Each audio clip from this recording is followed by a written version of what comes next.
미국은 원전을 1979년도 이후에 새로 만들어 본 경험이 없어요. 한수원 쪽에서 빨리 움직여서 이슈를 좀 잠재웠다 이렇게 평가를 하고 있습니다. 방산 쪽은 조금 지금은 약간 휴지기 쪽으로 들어갔다 이런 생각이 들기 때문에 약간 비중에 대해서는 좀 보수적으로 가져가실 필요가 있는 단계다. 그때 이제 이거 삼성의 분위기가 진짜 좀 텐션이 좀 올라가고 있구나 이런 생각했습니다.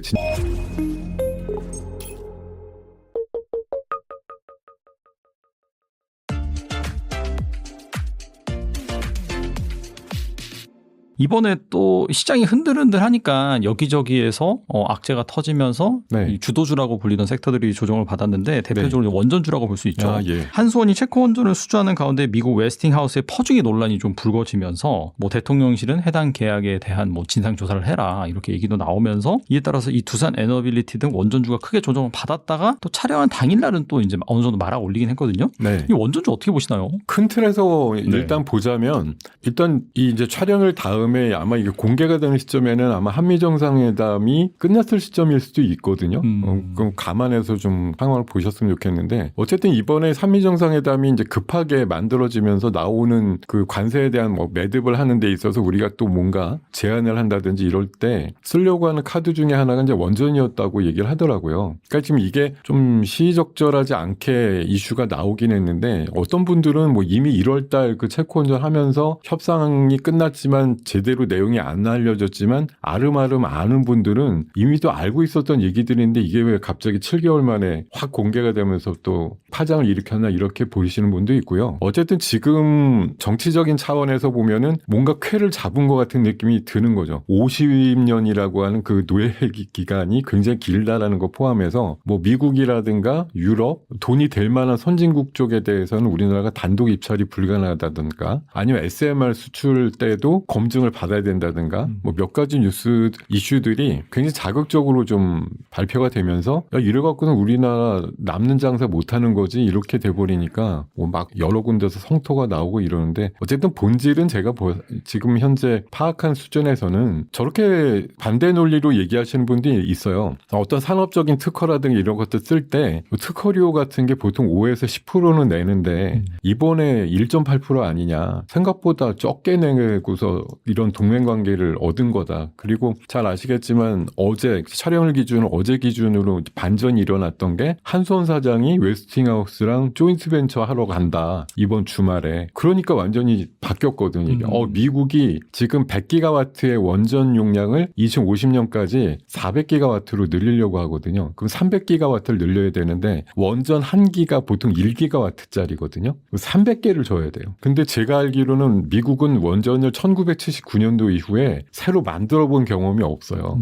그러면 지금 행정서명을 최근에 한 트럼프가 2030년까지 12개 정도의 대형 원전을 짓겠다고 서명을 했는데 그거 누가 지을 거냐 말이죠. 3, 40년 동안 경험이 없는 미국에서 자체 기술력과 특허만 갖고서 지을 수는 없다. 결국은 우리가 조선에 대해서 마스가를 제안한 것처럼 원전에 대해서도 우리가 도와줄게 이런 식의 제안을 미국이 받아들일 것이다라는 관점에서 이제 접근을 한다 보면 전화위복의 상황이 만들어질 수도 있다라는 생각이 들거든요. 그래서 저가 아마 그러니까 촬영을 기준으로 어제 정도의 이제 급락이 이틀째 되었을 때 과감하게 저가 매수하는 게 맞다. 이거는 전략적으로 이거는 우리가 손해 볼 수 있는 물론 뭐 주니까 한 기당 1조 원 가까이를 뭐 줘야 된다 이렇게 얘기하는데 그게 사실 명목적으로 로얄티는 2,400억 정도고 한 8, 9천억 정도의 기자재를 뭐 그쪽 통해서 사야 된다고 해도 그 기자재 자체도 결국 우리나라가 우회적으로 공급할 가능성이 높다라는 관점에서 보면 별로 누출되지 않는다. 그런 시각들도 분명히 있다는 거죠. 그래서 저는 이게 막 정치적인 해석을 통해 가지고 원전이 도대체 하면 안 되는 건데 이렇게 매조지되거나 결론이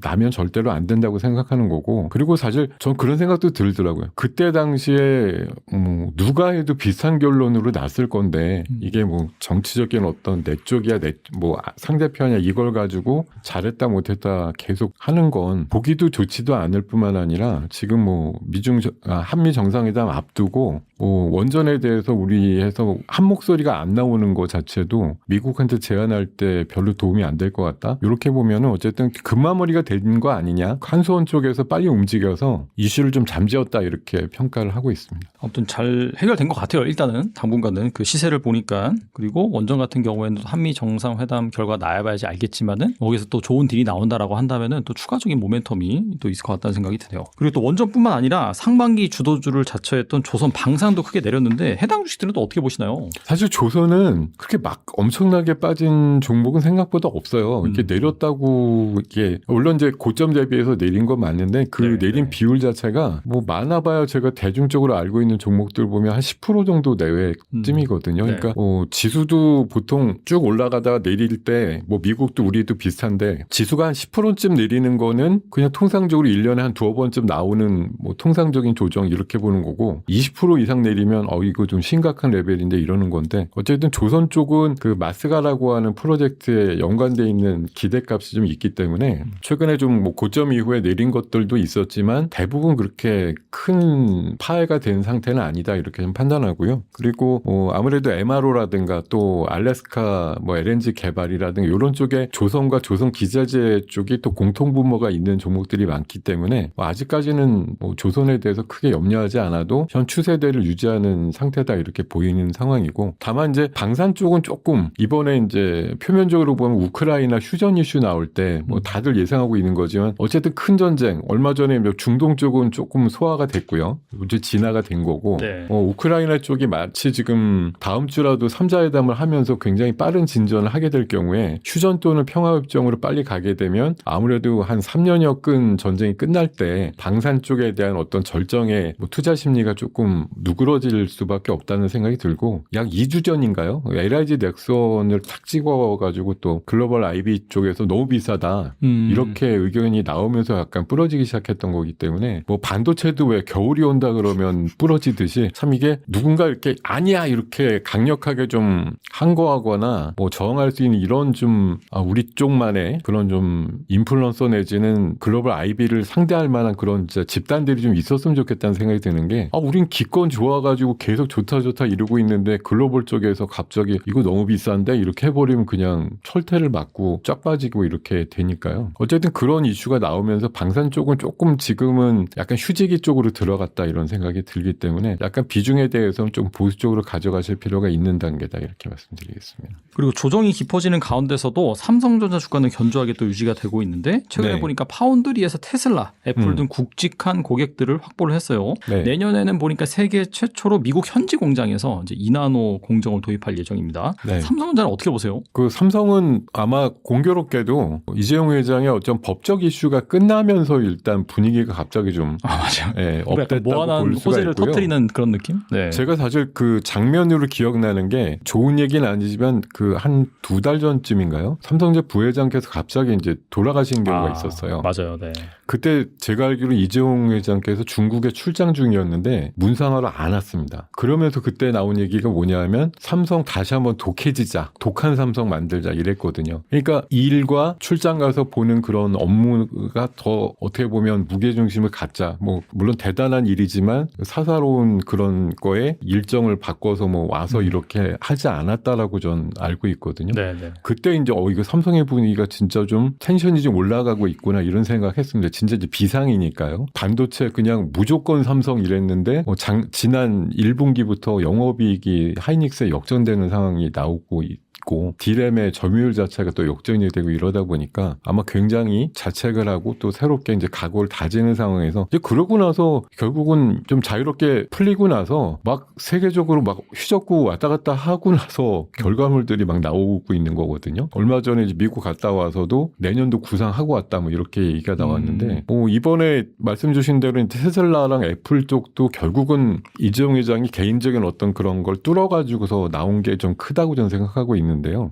이번 출장에선 젠슨왕 만났다고 또 그런 얘기가 나와요. 그러다 보니까 이번에 어제 바로 또 HBM 이슈가 바로 나왔죠. 맞아요. HBM 12단 3E 모델 같은 경우 12단이 계속 콜 테스트가 한 1년 반 안 됐었는데 어떤 보도 보면 이달쯤에는 된다 이런 얘기도 나오고 심지어 6세대 HBM4는 샘플을 보냈더니 거의 뭐 한 7, 80% 통과가 돼갖고 맞아요. 네. 최종 테스트만 남았고 그게 한 10월쯤 통과되면 이미 양산 준비는 끝나서 11월, 12월 중에는 양산한다 지금 이렇게까지 얘기가 나오고 있거든요. 이런 것들이 최근에 삼성전자 주가를 굉장히 좀 단단하게 만드는 현상들이 나오고 있는 거고 뭐 2분기 실적만 보면 당연히 하이닉스가 9조가 넘었는데 삼성전자가 4조 6천억이니 딱 반밖에 못 벌은 상황이니까 되게 좀 난처한 상황이지만 뭐 적어도 제가 보기에는 최근에 뭐 HBM의 어떤 성과라든가 또 레거시 D램의 어떤 가격 인상이라든가 또 최근에 폴더볼 굉장히 인기 끌고 있잖아요. 폴더볼 이번에 나온 모델들이 전례 없이 사전 판매 예약도 성공했고 또 일본이나 미국 같은 데서도 50% 이상 더 팔렸다 이런 얘기가 나오고 있어서 아마 3분기 때는 2분기의 실적을 굉장히 우습게 여길 만한 그런 성과들이 이어지지 않을까 하는 관점들이 최근에 주가에 좀 반영되고 있는 부분이 있는 거고요. 이게 테슬라 하나만 보더라도 보니까 이게 뭐 칩을 그냥 하나 공급하는데 끝난 게 아니라 잘하면 뭐 배터리도 더 할 수도 있겠고 디스플레이 쪽도 할 수 있겠고 여러 가지 분야들을 굉장히 여러 분야에서 동맹을 많이 맺을 수 있는 관계들이 발전된 가능성이 높다 이렇게 판단하고 있습니다. 그 아까 말씀해주신 그 삼성이 그 공장을 짓고 있다라는 테일럿인가? 제가 알고 있는데 뭐 그 우스갯소리인데 그때 그런 얘기 나왔던 것 같아요. 그 앨런 머스크가 사는 집하고 테일러가 되게 가깝대요. 그래서 내가 자주 가서 볼 거야 이렇게 올렸다는 얘기들도 있었습니다. 그게 뭐 기가 팩토리인가? 거기에서 엄청 가까워 40분인가? 네, 밖에 안 걸려가지고 되게 가까워가지고 수시로 가서 본다고 뭐 그런 얘기 있었거든요. 그게 막 TSMC 같은 경우에는 아무래도 슈퍼 의리다 보니까 좀 그런 거에 대해서 좀 깐깐하게 볼 수도 있는데 삼성전자는 또 그거에 비해서는 확실히 좀 저자세긴 하니까 또 일론 머스크가 가서 수시로 가서 또 뭐 참관할 수도 있고 뭐 그런 것도 있고요. 이번에 엔비디아의 그 딜을 넣은 것도 보면은 뭐 기사에 적혀 있는 그대로 제가 그냥 본 건데 하이닉스보다 한 20% 정도 싸게 공급하겠다 이렇게 딜을 쳤다고 얘기를 해요. 그러니까 엔비디아 입장에서는 이제 논한 거죠. 그렇죠. 네. 혼자 단독으로 하이닉스한테 받을 땐 그냥 가격 협상도 못하고 어떻게 보면 슈퍼 의리돼가지고 HBM 다 계약해서 사는 단계였는데 경쟁 체제가 마이크론까지 해서 세 군데가 생기면 아무래도 가격 협상력이 엔비디아한테 생기면서 가격 낮추는 효과가 나올 테니까요. 뭐 제품만 좀 확실하다고 하면 삼성 거 안 쓸 이유는 없지 않을까 이렇게 생각이 듭니다. 아무튼 간에 HBM4 계약이 임박하면서 SK하이닉스는 조정을 받고 삼성은 견조한 모습을 보이고 있는데 뭐 HBM 분야에서도 이제 삼성전자의 반격이 시작됐다라고도 볼 수 있겠네요. 저는 이게 작년 상반기예요. 그러니까 24년도 상반기에는 HBM이 고사양은 하이닉스가 하지만 저사양은 삼성전자가 좀 나름대로 하고 있어서 점유율이 한 40% 됐대요. 근데 올해 상반기에 삼성전자 HBM 점유율 얼마인지 아세요? 17%입니다. 그 정도로 많이 다운됐는데 지금 삼성전자 캐파상 나오는 거 보면 내년도쯤에는 다시 30%대 정도로 올라갈 것 같다 이렇게 얘기가 나오고 있어서요. 지금 아마 내년도 되면 하이닉스가 뭐 거의 이동통신 점유율하고 비슷해요. 하이닉스가 50%, 삼성이 30%, 마이크론이 20% 이런 정도의 비율로 HBM 시장 점유율이 될 거다 이런 전망들이 많이 나오더라고요. 아무튼 그러면서 SK하이닉스 주가는 계속해서 빠지고 있고 확실히 약간 롱쪽 플레이도 있는 것 같아요. 보니까. 그렇죠.